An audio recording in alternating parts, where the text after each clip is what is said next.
Então a gente parou em João 3:13 na aula passada, só relembrando assim rapidamente, né? No capítulo 3 acontece um encontro de Nicodemos com Jesus. Lembram? Foi o que a gente viu na aula passada. O Nicodemos, ele é um fariseu e ele é o mestre em Israel.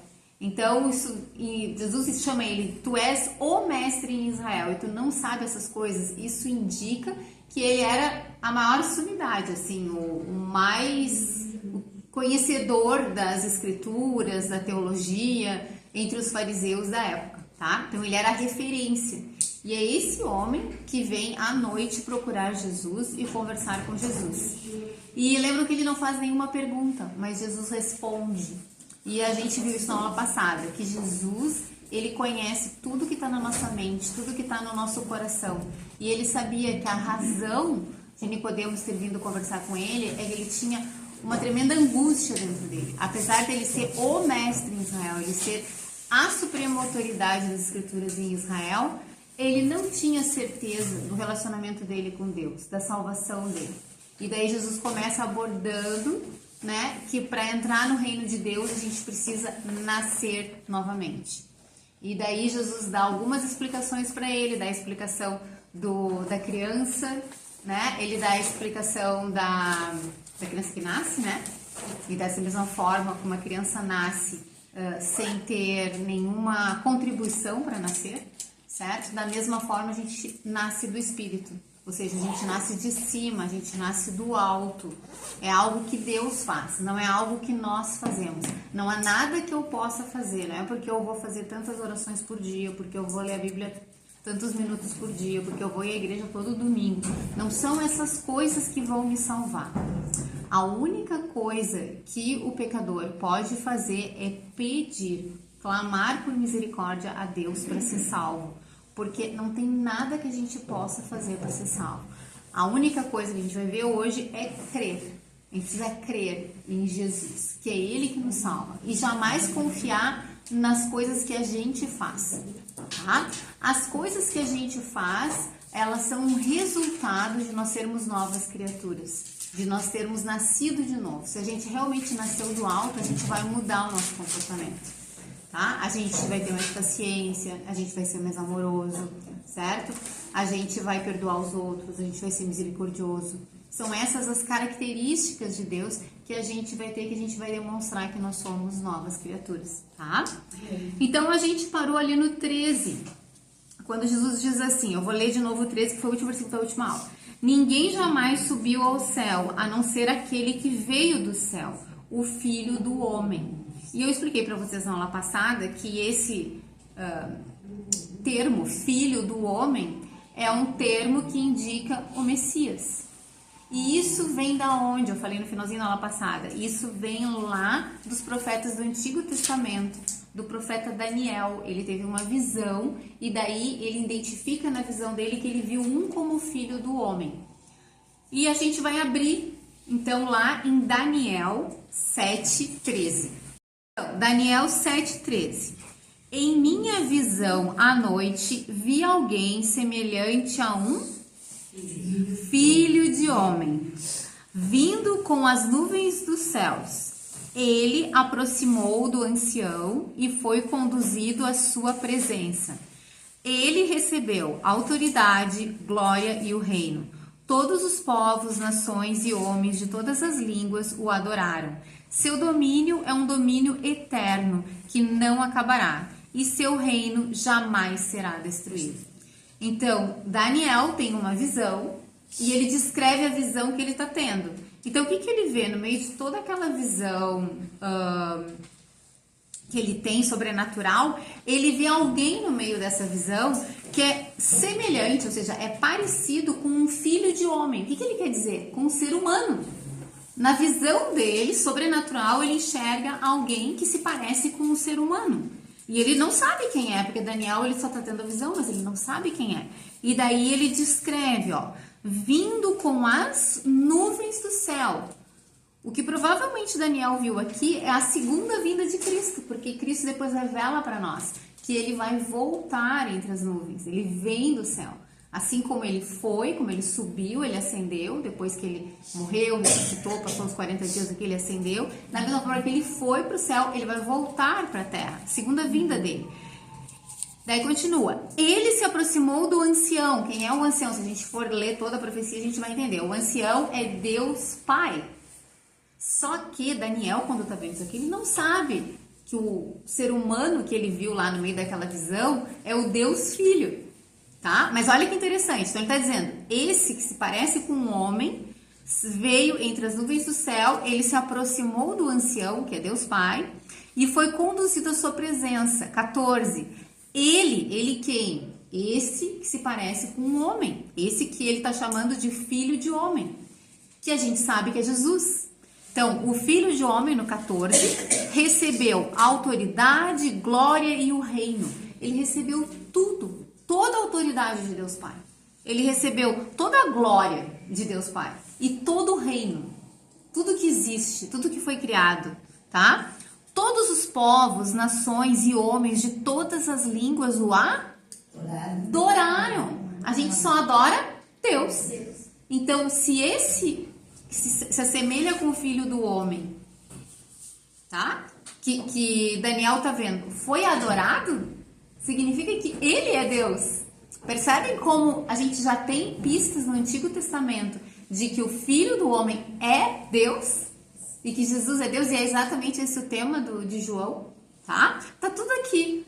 Então, os judeus não têm desculpa para não crer em Jesus Cristo como Messias. Porque se eles forem investigar as escrituras, eles vão ver tudo que se cumpriu, todas as profecias, tudo verdadeiro, tudo que o Pai falou sobre o Filho se cumpriu, tá? Então ele está vendo aqui que na segunda vinda de Cristo, todos os povos, nações, homens de todas as línguas vão adorar a Cristo. E daí o que ele diz? Seu domínio, final do versículo 14, seu domínio é um domínio eterno. Ou seja, ele vem como rei. Ele vem para reinar, o título dele é Rei dos Reis, Senhor dos Senhores, quando ele vem na segunda vinda dele, tá? E ele vai receber todo o domínio sobre toda a criação, que nunca vai acabar. Ele vai reinar para sempre, o reinado dele não vai ter fim. Então continua. E seu reino jamais será destruído. A gente vê, o profeta Daniel, ele recebeu várias visões que falavam do futuro, que falavam de reinos futuros, do reino dos medos, do reino dos gregos, certo? Então, dos persas, de Roma e depois ainda do Império de Roma avivado. Ele viu todos esses impérios, todos eles vão acabar um dia, que é uma estátua que Daniel vê e ele interpreta aquilo ali para nós, tá? Aquelas profecias. Então, todos os reinos do mundo vão acabar um dia. O reino babilônico acabou, o reino egípcio acabou, o reino persa acabou, o reino grego acabou, tá? O Império Romano, na sua primeira fase, acabou, ok? Todos os reinos vão acabar, mas o reino que o Messias vai instituir, quando ele voltar na segunda vinda, não irá acabar. Então, fica claro que esse aqui, e os judeus sabem que essa aqui é uma referência ao Messias. Eles entendem quando ele fala filho do homem, tá? Porque eles sabem que se refere aqui a essa visão que Daniel teve. E aqui Jesus mesmo se identifica como filho do homem, porque ele remete a esse versículo. Agora vamos voltar lá para João 13. Vamos ler de novo o versículo. Agora a gente vai ter uma outra visão do versículo 3:13 de João. Ninguém jamais subiu ao céu, a não ser aquele que veio do céu, o filho do homem. Então está deixando bem claro. O filho do homem, que sou eu, vim do céu. E mais a gente vai ver em João várias vezes Jesus falando que ele veio do céu. E ele está dizendo aqui, ó, sou eu que conheço as verdades de Deus. Porque eu vim do céu. Eu vim direto do Pai. Eu sou Deus. É completamente diferente de ouvir a palavra, por exemplo, através de João Batista, que era um profeta. Porque Jesus é Deus. Então é completamente diferente, tá? Então a autoridade que ele tem sobre tudo isso. Versículo 14, João 3:14.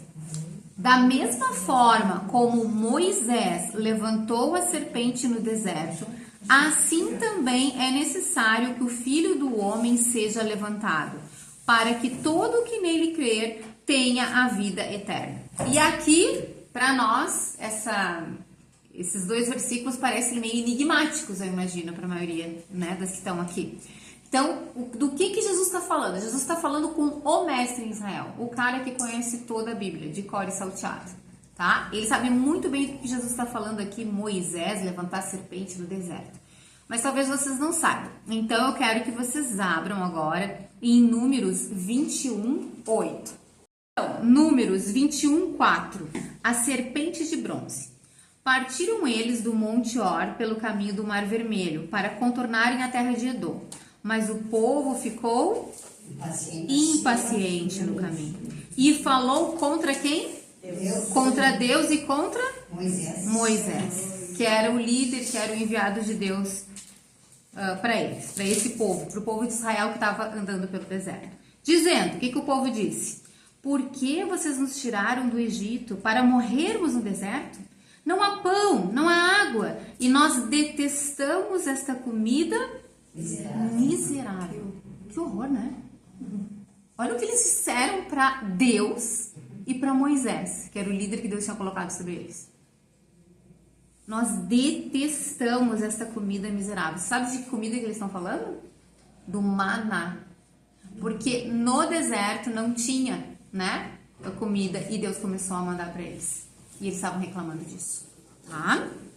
6. Então o Senhor enviou serpentes venenosas que morderam o povo, e muitos morreram. Deus castigou eles. Deus castigou. O povo foi a Moisés e disse, o que o povo disse depois que foi castigado? Pecamos quando falamos contra o Senhor e contra você. Ou seja, eles reconheceram o pecado deles. Eles estão dizendo, a gente pecou, né? A gente blasfemou contra Deus e a gente reclamou do líder que ele colocou sobre nós, tá? Ore pedindo ao Senhor que tire as serpentes do meio de nós. Então agora eles clamam para Moisés, por favor, ora para nós para que Deus tire essas serpentes daqui, né? E Moisés orou pelo povo. Versículo 8.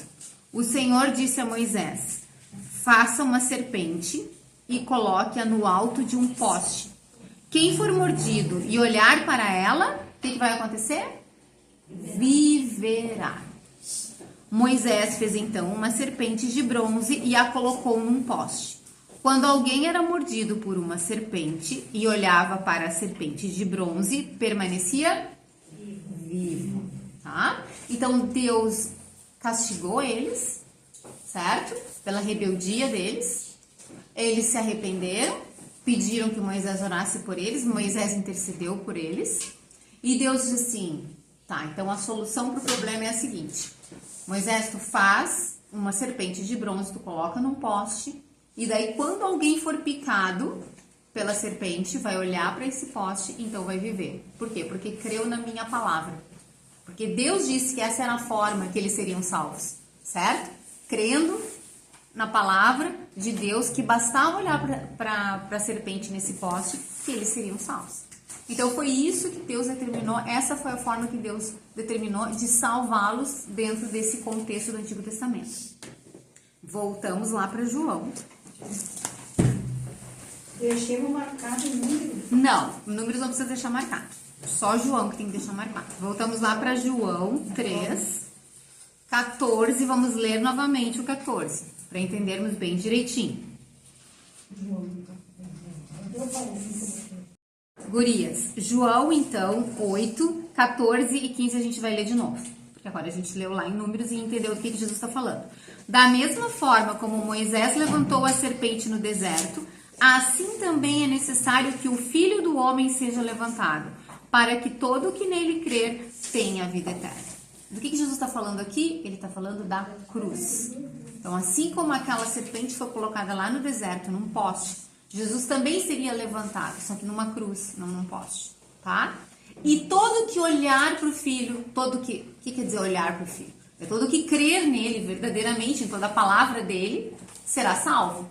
Mas nós somos salvos por crer em Jesus, não por coisas que a gente faz. Não porque a gente nunca peca, porque isso é uma mentira. Quem diz que nunca peca é mentiroso. A Bíblia mesmo diz isso, tá? Mas quando a gente peca, a gente precisa se arrepender dos nossos pecados e voltar para o caminho e pedir para Jesus nos ajudar. Mas a gente não é salvo pelas coisas certas que a gente faz. A gente não é salvo porque se acha uma boa pessoa. A gente é salvo porque crê em Jesus. Porque só essa é a forma de salvação. Assim como aquelas pessoas lá no deserto, a única forma delas se salvarem, de terem sido picadas pelas serpentes, era olhando para aquele poste, da mesma forma nós hoje. A única forma de nós sermos salvos dos nossos pecados é crendo em Jesus Cristo, que foi morto numa cruz. Crendo nesse sacrifício que ele fez, tá? 16. Porque Deus tanto amou o mundo que deu o seu Filho unigênito para que todo que nele crer não pereça, mas tenha a vida eterna. E aqui a gente tem no 16 a explicação do que a gente acabou de ver, tá? E Jesus está explicando. Então, olha só, qual é a motivação de Deus em dar o seu Filho como sacrifício? Porque Deus tanto amou. A motivação de Deus de enviar o seu Filho e de Jesus ser morto numa cruz, no nosso lugar, é o amor que Deus tem por nós. Vocês sabem que os anjos pecaram. Assim como Adão e Eva pecaram e nos colocaram toda a raça humana debaixo do pecado, os anjos também pecaram. Mas Deus não amou os anjos a ponto de salvá-los. Mas ele amou nós, a humanidade, a ponto de nos salvar. Ele enviou o Filho dele para nos salvar, para salvar a humanidade, não os anjos que pecaram. Tá? Então Deus nos escolheu como humanidade, parte da sua criação, para sermos salvos por ele. E a motivação foi o amor. Então olha só, porque Deus Pai, tanto amou o mundo significa assim, todas as nações. Todas as pessoas, não interessa a etnia. E isso é algo que choca provavelmente Nicodemos, porque Nicodemos é judeu e os judeus naquele momento eles tinham essa visão errada, apóstata, de que só eles eram salvos. E daqui a pouco ouvi dizer que Deus amou o mundo todo, porque o que os judeus esperavam? Os judeus esperavam que o Messias viesse e o salvasse e julgasse todo o resto do mundo. Não sei se vocês conhecem a história de Jonas, mas Jonas foi um profeta que Deus levantou para pregar em Nínive, na Síria na época, e Jonas não queria ir, porque Jonas não queria que eles se salvassem. Ele não queria naquele navio. Tá? Então, quando Jesus fala, porque Deus tanto amou o mundo, isso deve ter sido um choque para Nicodemos, porque eles achavam que só eles eram amados, só o povo de Israel era amado. Mas não, Deus amou o mundo todo, todas as nações, todos os povos, de todas as eras, tá? E Deus tanto amou o mundo que porque Deus tanto amou o mundo que deu, ou seja, Deus tomou uma atitude, ele fez uma ação, certo? Ele tomou uma ação. E qual foi a ação que ele teve? A ação de dar o seu Filho unigênito, ou Filho único. No sentido de que ele é o único, né? Unigênito quer dizer mesma genética, né? Um mesmo gene, certo? Que a gente tem dentro das nossas células. Então, é o único que é igual a Deus. Então, Jesus é Deus. E ele é do mesmo tipo de Deus. Ele é o Filho unigênito, não tem nenhum outro igual a ele, tá? Para que todo aquele que nele crer, então a pessoa precisa crer em quem? Crer no Filho, no Filho unigênito, que é o Filho do homem, tá? Não pereça, ou seja, não vá para a morte eterna, não vá para o lago de fogo, que foi criado para o diabo e seus anjos, não para os seres humanos, mas tenha a vida eterna, tá? Mas o que é chave aqui nessa frase que Jesus está falando? O que a pessoa precisa fazer para ser salva? Ela precisa crer. Ou seja, não tem nada que eu possa fazer no sentido de ficar me esforçando, de ficar querendo ser perfeita, de querer ficar fazendo um monte de rituais. Nada disso serve para nada. Isso não serve para nada, porque nós somos pecadores. O que Deus espera de nós é a nossa fé. É tudo que nós temos que fazer, é crer. Quando nós verdadeiramente cremos em Jesus, Deus nos dá uma nova vida. Voltando lá para o início do capítulo 3. A gente nasce do alto, a gente recebe o Espírito, lembram? Ele diz ali no início, na aula passada a gente viu, ser limpo e receber o Espírito. Deus, ele nos lava quando a gente verdadeiramente crê em seu Filho e ele nos dá do seu Espírito. E a gente começa uma nova vida. E a nossa vida começa a dar fruto. Então, a evidência de que nós recebemos essa nova vida são os frutos. Mas o que eu faço? Sou eu que faço os frutos pelo meu esforço? Não. É Deus que gera esses frutos dentro de mim. É pelo Espírito dele. Não é pelo meu esforço humano, tá? Mas é pelo Espírito dele. E isso marca que eu sou um verdadeiro cristão. Esse versículo vocês têm que marcar na Bíblia de vocês, tá? Esse é o versículo mais importante da Bíblia. O versículo mais estudado, mais comentado. É João 3,16. Ok? João 3,16. Porque Deus tanto amou o mundo que deu o seu Filho unigênito, para que todo que nele crer não pereça, mas tenha a vida eterna. 17. Pois Deus enviou o seu Filho ao mundo não para condenar o mundo, mas para que esse fosse salvo por meio dele. 17, Jesus afirma, eu não vim para julgar, eu não vim para condenar, eu vim para salvar. Tá? Agora vejam o 18. Quem nele crê não é condenado, mas quem não crê já está condenado. Ou seja, quem crê em Jesus não é condenado, mas quem não crê já está condenado. A Bíblia ensina isso, é o pecado original. Todos nós nascemos condenados. Todos nós precisamos de salvação. Todas as pessoas. Em algum momento da nossa vida nós precisamos crer. Quando nós cremos, nós somos salvos. Tá? Se nós não crermos, nós já estamos condenados. Nós já fomos julgados. A gente só está aguardando a execução. Muitas pessoas pensam assim, não, eu vou ser julgado depois que eu morrer. Não. Tu já foi julgado. Porque tu já nasceu com pecado. É o pecado original que os teólogos dizem, né? A doutrina do pecado original. Tá? E Jesus deixa bem claro aqui, ó. Já está condenado. Por não crer no nome do Filho unigênito de Deus. 19. Este é o julgamento.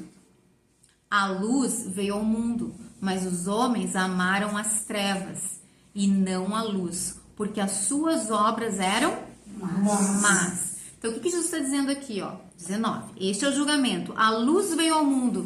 Quem é a luz? Jesus. É Jesus. Ele veio ao mundo. Mas os homens amaram as trevas. Jesus veio faz mais de 2000 anos. O nome do mundo. E o mundo, as pessoas continuam rejeitando Jesus, não querem crer em Jesus, ou creem num Jesus que não é o Jesus da Bíblia, num falso Jesus, tá? Por que as pessoas fazem isso? Porque elas amam o pecado, porque elas amam viver uma vida de pecado. Elas não querem abrir mão do pecado na vida delas. Elas não querem abrir mão. Então, porque elas amam as trevas, elas rejeitam a luz. Porque a luz, se essa sala está escura e eu ligo a luz, a sala toda fica iluminada. Eu vou enxergar tudo que está fora do lugar, eu vou enxergar toda a sujeira, toda a bagunça, certo? Mas se está escuro, eu não enxergo nada. A mesma forma é a nossa vida. A nossa vida é uma bagunça de todo mundo. Quando a luz de Jesus entra na nossa vida, Jesus começa a mostrar as coisas erradas que tem na nossa vida. E ele começa a limpar. Então, olha o que diz o próximo versículo. 20. Quem pratica o mal odeia a luz. Quem é que odeia Jesus? É quem pratica o mal. Tá? E não se aproxima da luz. E não quer nem saber de Jesus. Por quê? Porque ele vive uma vida, ou ela, ou essa pessoa vive uma vida de pecado. Então ela não quer nem se aproximar da luz, nem se aproximar da Bíblia. Imagina, a Bíblia vai apontar ali que eu não posso fazer isso, não posso fazer aquilo, que isso Deus não gosta. Não, mas eu quero continuar fazendo o que eu gosto, não o que Deus diz que quer para eu fazer, tá? Quem pratica o mal odeia a luz, não se aproxima da luz.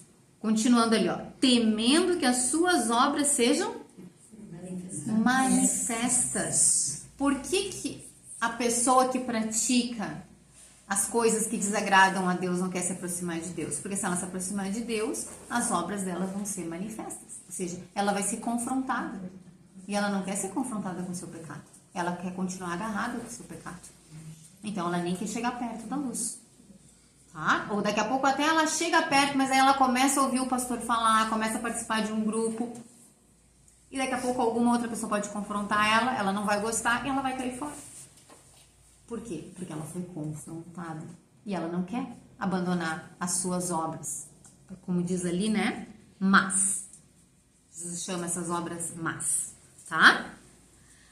21. Mas quem pratica a verdade vem para a luz. Ou seja, quem faz o que é certo vem para a luz. Para que se veja claramente que as suas obras são realizadas por intermédio de Deus. Aí esse versículo é muito profundo. Porque aqui a gente pode pensar assim, ah não, mas tu tinha falado que ninguém é salvo pelas obras, agora está dizendo que tem que fazer boas obras. Vejam bem, olha o que diz ali no final do versículo 21. As suas obras são realizadas por intermédio de Deus. Isso tem tudo a ver com o capítulo que a gente está estudando. A gente está estudando o capítulo 3, onde Jesus começa dizendo para Nicodemos que uma pessoa, para entrar no reino de Deus, ela precisa nascer do alto.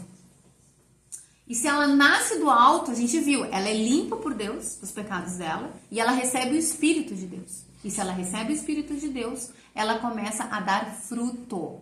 Fruto do Espírito. Ou seja, o fruto do Espírito é produzido por mim? Não. Luciana? Não. Por isso que a gente diz assim, ó, tudo que tu vê de bom em mim é Deus. Se tu vê alguma coisa boa em mim, é Deus que tá fazendo. Tá? Porque as obras, elas são feitas por Deus. Mas a pessoa que verdadeiramente creu, ela recebe o Espírito e as obras dela vão ser, é isso que ele diz aqui, ó, praticante da verdade. Porque mesmo que eu receba o Espírito, eu ainda tenho uma luta, que a Bíblia chama de carne e espírito. A minha carne todo dia ressuscita e tenta abafar o Espírito de Deus em mim. Mas eu tenho o poder do Espírito de Deus dentro de mim. Eu posso recorrer ao Espírito em todo o tempo e pedir, Senhor, por favor, me ajuda. Eu não quero agir assim. E o Espírito nos confronta. Quando a gente é nova criatura, a gente faz as coisas erradas, o Espírito nos constrange. Ele coloca um peso dentro de nós, que nos leva ao arrependimento e a confessar pecado e pedir perdão. Tá?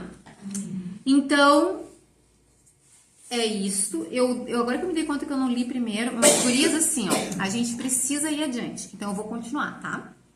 Então, a gente ainda tem uns minutinhos, eu vou continuar. Então, agora eu vou ler a próxima sessão, que é o testemunho de João Batista acerca de Jesus. Versículo 22. Todo mundo comigo? Depois disso, Jesus foi com os seus discípulos para a terra da Judéia, onde passou algum tempo com eles e batizava. João também estava batizando em Enom, perto de Salim, porque havia ali muitas águas, e o povo vinha para ser batizado. Isto se deu antes de João ser preso. Surgiu uma discussão entre alguns discípulos de João e um certo judeu a respeito da purificação cerimonial. Eles se dirigiram a João e lhe disseram, Mestre, aquele homem que estava contigo no outro lado do Jordão, do qual testemunhaste, está batizando e todos estão se dirigindo a ele. A isso João respondeu, uma pessoa só pode receber o que lhe é dado dos céus. Vocês mesmos são testemunhas de que eu disse, eu não sou o Cristo, mas sou aquele que foi enviado adiante dele. A noiva pertence ao noivo. O amigo que presta serviço ao noivo e que o atende e o ouve, enche-se de alegria quando ouve a voz do noivo. Esta é a minha alegria, que agora se completa. É necessário que ele cresça e que eu diminua. Aquele que vem do alto está acima de todos. Aquele que é da terra pertence à terra e fala como quem é da terra. Aquele que vem dos céus está acima de todos. Ele testifica o que tem visto e ouvido, mas ninguém aceita o seu testemunho. Aquele que o aceita confirma que Deus é verdadeiro, pois aquele que Deus enviou fala as palavras de Deus, porque ele dá o Espírito sem limitações. O Pai ama o Filho e entregou tudo em suas mãos. Quem crê no Filho tem a vida eterna. Já quem rejeita o Filho não verá a vida, mas a ira de Deus permanece sobre ele. Então, a gente começa essa nova sessão aqui, algum tempo depois que Jesus teve essa conversa com Nicodemos. Diz aqui que Jesus foi com seus discípulos para a terra da Judéia. Eu não sei se vocês lembram, mas onde é que Jesus, em que localidade Jesus conversou com Nicodemos? Vocês lembram da cidade? Jerusalém, porque Jesus estava em Jerusalém para a festa da Páscoa, lembram? Que ele foi lá com os discípulos dele, logo depois que ele tinha chamado alguns discípulos, ele se dirigiu para Caná, né? E depois ele foi para Cafarnaum, se eu não me engano, e daí depois ele foi para Jerusalém, desceu para Jerusalém, subiu para Jerusalém, para a festa da Páscoa. E daí lá em Jerusalém, ele fez a limpeza do templo, lembram? Foi na época ali da Páscoa. E ele fez a limpeza do templo e continuou ali, porque tanto que o capítulo 2 ele termina dizendo que Jesus fez muitos sinais miraculosos, fez muitos milagres. E é a partir daí que Nicodemos vem e conversa com Jesus e diz assim: mestre, a gente sabe que tu vem de Deus, porque ninguém pode fazer o que tu faz se não for pelo poder de Deus. Então, tudo isso é muito rápido que as coisas acontecem. Jesus, então, ele foi identificado lá por João Batista, daí ele chamou ali os primeiros discípulos, ele foi para Caná, depois eles passaram para Caná, teve o casamento lá, daí depois eles voltaram para Cafarnaum, depois eles foram para Jerusalém. Jerusalém tinha a festa da Páscoa, tá? Ficaram ali alguns dias. Jesus ficou mais tempo, fez milagres, fez sinais. Nicodemos veio, conversou com ele e agora fala isso. Depois disso, Jesus foi com seus discípulos para a terra da Judéia. Daí vocês podem dizer assim, mas para aí. Mas Jerusalém não está na Judéia? Ele já não estava na terra da Judéia? O sentido aqui é que ele foi para o interior da Judéia, né? Que a Judéia é a capital, Jerusalém, tá? Então, como nós aqui, Rio Grande do Sul, a capital, Porto Alegre. Então, ele foi com os discípulos dele para o interior. É nesse sentido que quer dizer, tá? Onde passou algum tempo com eles. Os teólogos calculam mais ou menos uns 6 meses Jesus passou lá com os discípulos dele, ensinando eles, tá? E batizava. Então, aqui está dizendo que Jesus batizava. Mais adiante a gente vai ver que, na verdade, quem realizava o batismo eram os discípulos, não era Jesus, tá? Mas era Jesus quem pregava, ele estava treinando eles. E a parte que eles podiam fazer, eles ainda não podiam pregar, mas eles podiam batizar. Que era só, né, imergir a pessoa dentro da água e retirar. Então, os discípulos estavam batizando as pessoas. E aqui tem uma coisa muito importante, porque a gente tem batismo ainda hoje, né, na igreja cristã, que é uma das coisas que Jesus pediu pra gente fazer. Então, 2 coisas, né, que Jesus ordenou para nós. A gente celebrar a ceia do Senhor, para relembrar a sua morte e ressurreição, até que ele venha. E ele pediu pra gente fazer discípulos e batizar os discípulos, tá? E o batismo também aponta para a morte e ressurreição de Cristo. Por isso que a gente imerge a pessoa na água e depois retira da água. Quando a pessoa é submergida, tá? É como se ela estivesse morrendo. E quando ela levanta, ela está ressuscitando com Cristo, sendo uma nova criatura, tá? Por isso que o batismo de João Batista era um batismo de imersão dentro da água. E nós aqui na nossa igreja, como batistas, também fazemos a mesma coisa. A gente tem aquela piscina ali dentro do salão de cultos ali, né? Onde a gente faz o batismo por imersão. Vocês podem ver que esse é o batismo bíblico, tá?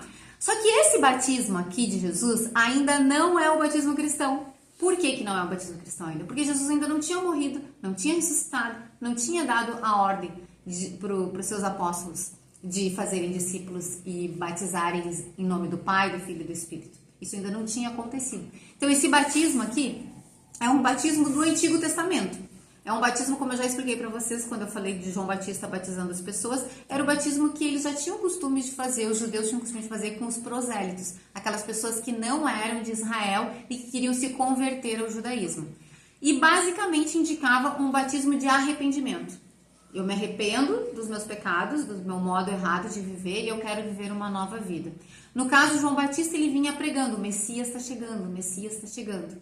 E Jesus, ele pregava, né? Eu sou o Messias, o reino já chegou, vocês precisam se arrepender e crer que eu sou.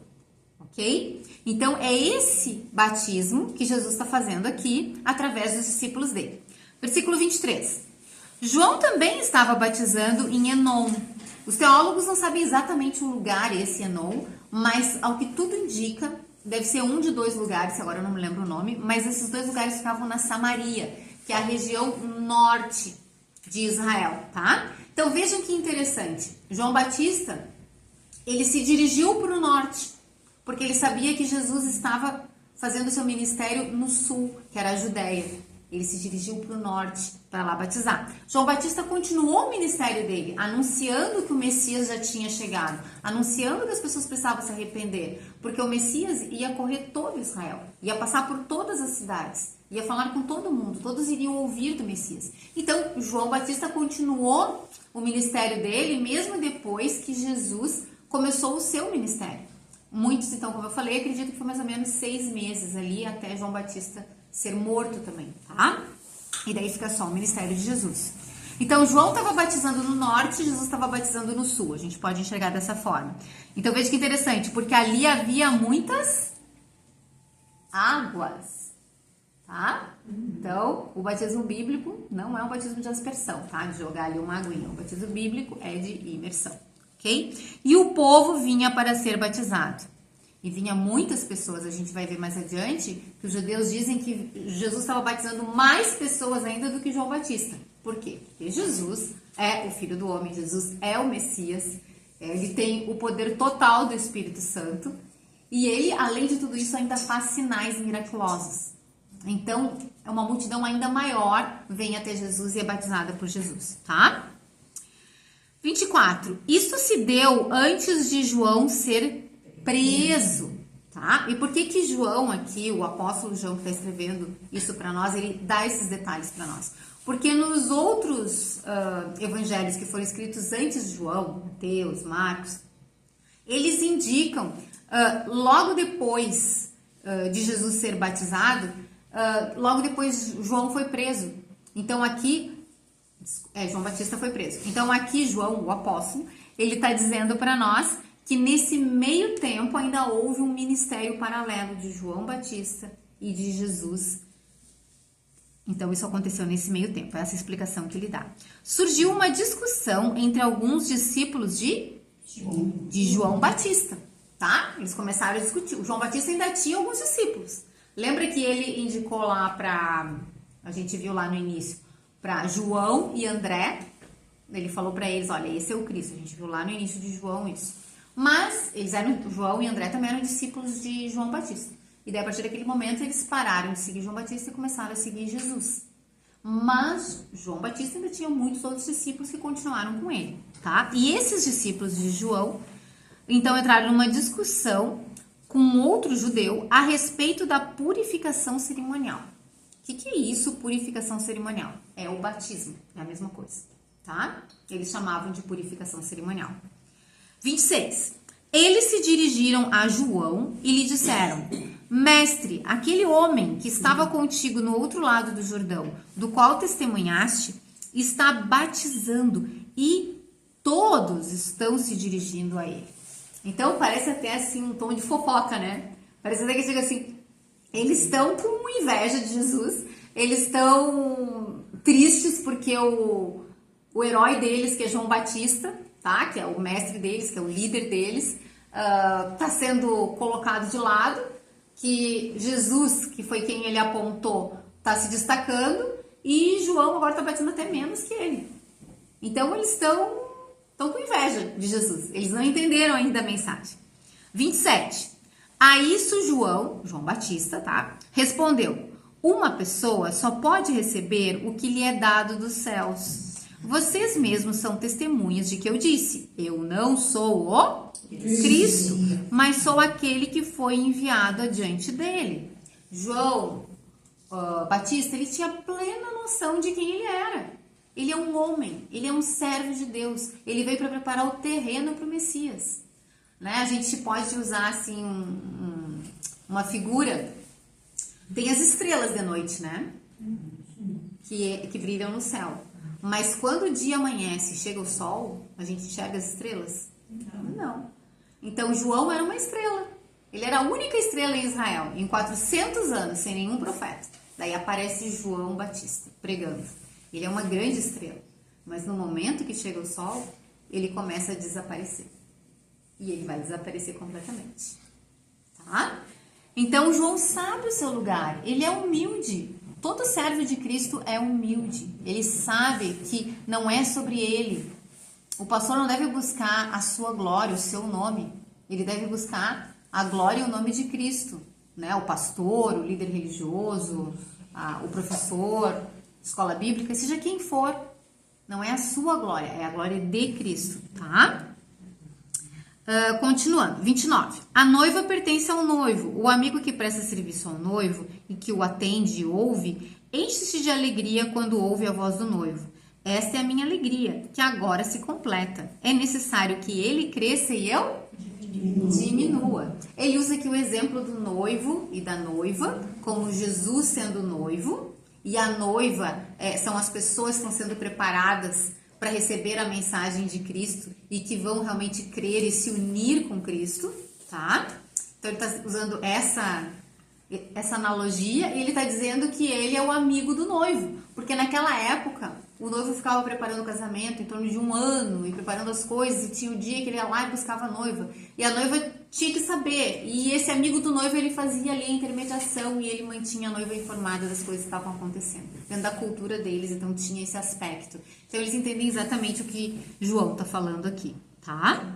E esse versículo 30 é belíssimo, né? É necessário que ele cresça e eu diminua. Quem é o ele ali que vai crescer? Jesus. E quem é o eu ali que deve diminuir? João Batista. E a mesma forma nós, né? Quando Deus nos dá um ministério, é que Jesus cresça nesse ministério e que eu diminua, tá? 31. Aquele que vem do alto está acima de todos. Quem é que veio do alto? Jesus. Ele é o único que veio do alto. E ele está acima de todos. Por isso que Jesus é o único caminho. Porque ele é o único que veio do alto. Não é Buda, não é Maomé, não é seja quem for, tá? Nenhum deles veio do alto. O único que veio do alto é Jesus. É a ele que a gente precisa escutar. E Deus disse, né? Ouçam o meu filho.